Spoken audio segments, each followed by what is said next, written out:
Everyone, zero rupees marketing के इस नए लेसन में फिर से एक बार आपका स्वागत है। इस लेसन में हम बात करने वाले हैं कॉपीराइटिंग की। तो चलिए जानते हैं कि क्या होती है कॉपीराइटिंग और उसे कैसे यूज़ करते हैं।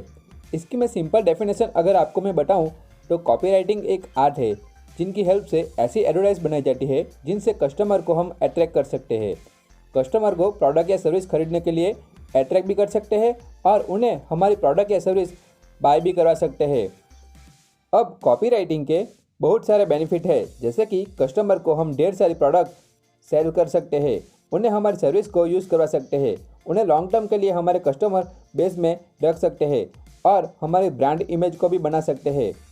जैसे कि बड़ी बड़ी जो ब्रांड होती है उनके साथ कस्टमर जुड़ते चले जाते हैं। अब ऐसा क्यों होता है?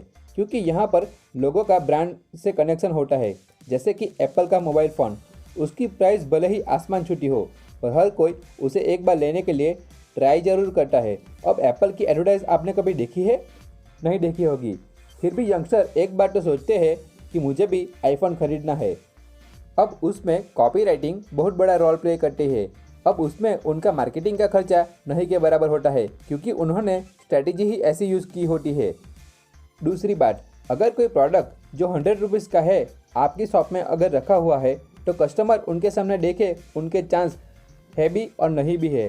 पर वही प्रोडक्ट के सामने आप उसमें लिख दो कि 90% डिस्काउंट या फिर 50% डिस्काउंट, तो कस्टमर एक बार तो उस प्रोडक्ट के बारे में पूछेगा ही पूछेगा। तो इसमें भी कॉपीराइटिंग के स्किल का ही यूज़ हुआ होता है। तो मैं आपको कॉपीराइटिंग के कुछ बेसिक प्रिंसिपल बताऊंगा जो आप भी यूज़ करके अपने कस्टमर को इंक्रीज कर सकोगे। तो कॉपीराइटिंग करने से पहले आपको अपने कस्टमर के बारे में पता होना चाहिए और अपने प्रोडक्ट के बारे में भी पता होना चाहिए। आपके जो कस्टमर का माइंडसेट है वो आपने अगर समझ लिया तो आप कॉपीराइटिंग की स्किल को आसानी से यूज़ कर सकोगे और अपने कस्टमर को आसानी से अपने यहाँ तक खींच सकते हो। और दूसरी बात, आपको डिफ़िकल्ट से डिफ़िकल्ट चीज़ को एकदम सिंपल लैंग्वेज में एक्सप्लेन करना आना चाहिए, उसे ही बोलते हैं कॉपीराइटिंग की स्किल। अब आपके माइंड में यह सवाल ज़रूर आया होगा कि कॉपीराइटिंग की स्किल को यूज़ कहाँ करना है। तो कॉपीराइटिंग की स्किल को सोशल मीडिया की पोस्ट में, यानी कि आपकी जो डिजिटल एडवर्टाइज है, या फिर आप अपने पोस्टर या बैनर में भी यूज़ कर सकते हो, या फिर आप न्यूज़पेपर एडवर्टाइज में भी यूज़ कर सकते हो, या फिर अगर जब कस्टमर आपके सामने प्रोडक्ट बाय करने के लिए आए तब भी इन स्किल को आप यूज़ कर सकते हो। तो चलिए जानते हैं कॉपीराइटिंग के बेसिक प्रिंसिपल के बारे में। तो सबसे पहले हम खुद ही कस्टमर है उस इंटेंट से हमें सोचना होगा कि अगर मैं कस्टमर हूँ तो सबसे पहले मैं क्या डिमांड करूँगा या फिर मुझे कौन सी प्रोडक्ट चाहिए होगी। इस तरह से हम खुद ही कस्टमर बने पहले और उसके बाद सोचे कि कस्टमर की डिमांड क्या क्या होती है, वो हमें मेज़र करनी होगी। तभी हम कस्टमर की एक्चुअल प्रॉब्लम को आइडेंटिफाई कर पाएंगे और उसका बेटर सॉल्यूशन निकाल पाएंगे। अब मेरा एक क्वेश्चन है कि हम कोई भी प्रोडक्ट क्यों खरीदते हैं और कौन सी प्रोडक्ट खरीदते हैं। अब इसका आंसर है, अगर हमें कोई प्रोडक्ट या सर्विस की नीड होगी तभी हम उस प्रोडक्ट को परचेस करेंगे, यानी कि हमारी नीड, यानी कि ह्यूमन की जब नीड होती है तब वो प्रोडक्ट या सर्विस बाय करता है। अब हमें भी अपने पोस्टर, एडवर्टाइज या फिर कस्टमर को कोई प्रोडक्ट या सर्विस देते समय ह्यूमन नीड को याद रखना है और ह्यूमन नीड के हिसाब से ही एडवर्टाइज बनवानी है। और उनसे कम्युनिकेशन करते टाइम भी हमें ह्यूमन नीड को ध्यान में रखकर उनके साथ कम्युनिकेशन करनी है। अब मैं आपको यहाँ पर मेन 8 ह्यूमन नीड बताऊँगा और जिसे आपको याद भी रखना है और उसका यूज़ भी करना है।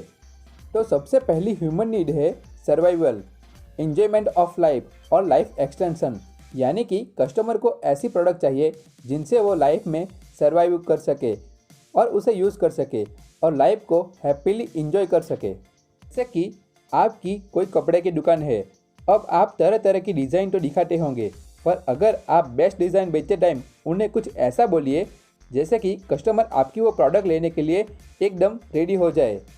जैसे कि कोई बंदा अगर सूट खरीद रहा है तो आप उसे बोलिए कि आप इस सूट पहनकर अगर इस तरह से शादी में एंट्री लोगे तो आप हीरो से भी बढ़िया लगोगे। आपके वो कहने से उनके चेहरे पर एक अलग सी स्माइल आ जानी चाहिए।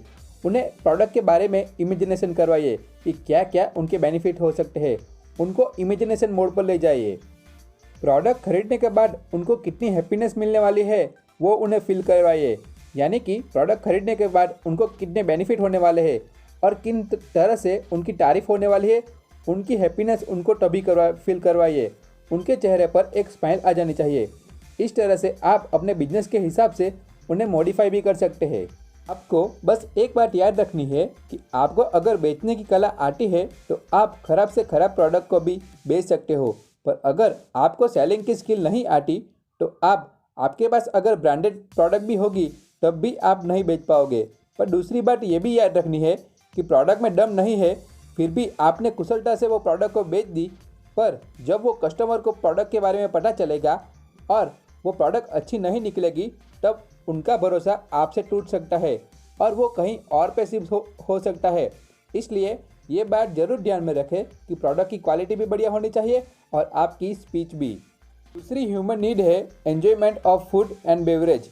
अगर कोई खाने पीने से रिलेटेड प्रोडक्ट है तो वो भी एक ह्यूमन नीड है, तो आप इनको भी यूज़ करके अपना मार्केटिंग कर सकते हो।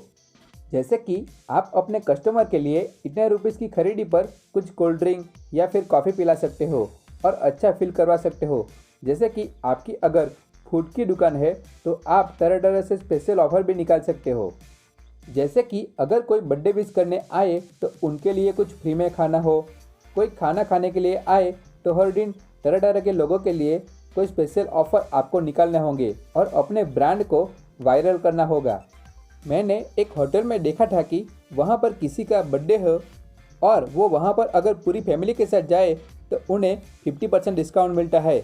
अब ज़रा सोचिए, उन होटल वालों को वैसे तो लॉस गया भी ना होगा, क्योंकि पूरे दिन में कितने सारे कस्टमर आ रहे होंगे जो ढेर सारा प्रॉफिट करवाते होंगे। पर अब क्या होगा, बर्थडे होगी तो वहाँ पर लोग फैमिली के साथ जाएंगे। अब दूसरी चीज़ ये होगी कि होटल में फूड एंड सर्विस अच्छी होगी तो वो फिर से दूसरी बार भी वहाँ पर जाएंगे।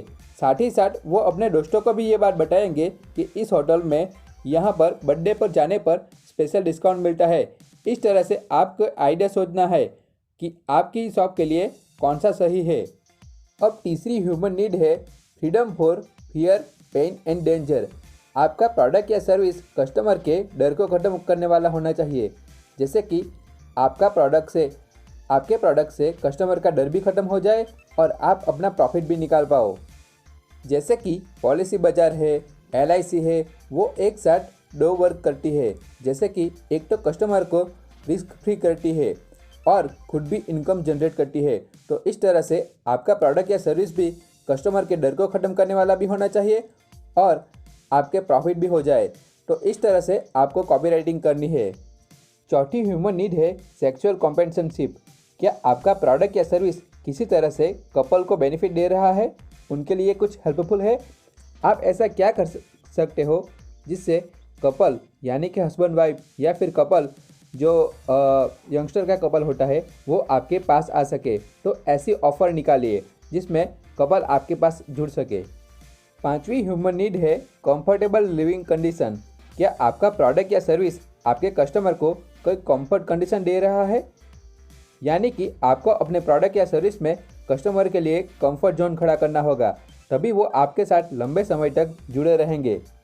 छठी ह्यूमन नीड है to be superior and winning. यानी कि आपका प्रोडक्ट या सर्विस आपके कस्टमर को दूसरों के मुकाबले आगे रखने वाला होना चाहिए। उन्हें ऐसा लगना चाहिए कि हम इस प्रोडक्ट का यूज़ करके या फिर इन सर्विस का यूज़ करके जीत गए हैं, क्योंकि हर कोई दूसरों से आगे रहना चाहता है। आपको बस उन्हें वही फीलिंग याद दिलवानी है, उन्हें विक्ट्री वाली फीलिंग करवानी है और उनकी ह्यूमन नीड को कैप्चर करके उसे यूज़ करना है। तभी आप अपने कस्टमर को लॉन्ग टर्म के लिए आपके साथ जुड़े रहोगे। अब बात करते हैं सातवीं ह्यूमन नीड की, वो है care and protection of love ones. यानी कि आपको प्रोडक्ट या सर्विस में कस्टमर को उनकी केयर दिखनी चाहिए और आप इनका कितना ख्याल रखते हो वो भी उनको साफ साफ नज़र आना चाहिए, तभी वो आपके साथ लंबे समय तक जुड़ा रहेगा। हमारी 8वीं ह्यूमन नीड है सोशल अप्रूवल। आपके कस्टमर को आपका प्रोडक्ट या सर्विस के बारे में बताना होगा कि कितने लोग इस प्रोडक्ट को यूज़ करते हैं, कितने लोगों का इससे फ़ायदा हुआ है और आप चाहे तो आपका भी फ़ायदा होगा। इस तरह से आपको उन्हें एक्सप्लेन करना आना चाहिए। और दूसरा, जिन जिन लोगों ने ये प्रोडक्ट ख़रीदा है उनके फ़ोटो रखिए या फिर उनके फीडबैक का फॉर्म एक रखिए, तब आपको कस्टमर को यकीन दिलाने में आसानी होगी। तो इस तरह से भी हम उनकी 8वीं ह्यूमन नीड को कैप्चर कर सकते हैं। ये जो हमने 8 ह्यूमन नीड बताई है वो आपके प्रोडक्ट या सर्विस में होनी चाहिए, या फिर जब आप एडवर्टाइजमेंट बनाओ तब इन बातों का आप ध्यान रखें, या फिर जब कस्टमर आपका प्रोडक्ट या सर्विस बाय करने के लिए आए तब भी आपको उनको ध्यान में रखकर ये सारी बातें बोलनी है और ह्यूमन नीड को टारगेट करना है। तभी आपकी सेल्स भी बढ़ेगी और कस्टमर लॉन्ग टर्म के लिए आपके साथ बना भी रहेगा। जब आप कस्टमर से बात करते हो तो भी हमें ह्यूमन नीड को फोकस करके ही उनसे बात करनी है और उनकी नीड को पूरा करने की कोशिश करनी है। तभी हम ₹0 मार्केटिंग में काफ़ी सारा प्रॉफिट हासिल कर सकते हैं। तो इस लेसन में बस इतना ही, मिलते हैं अगले लेसन में।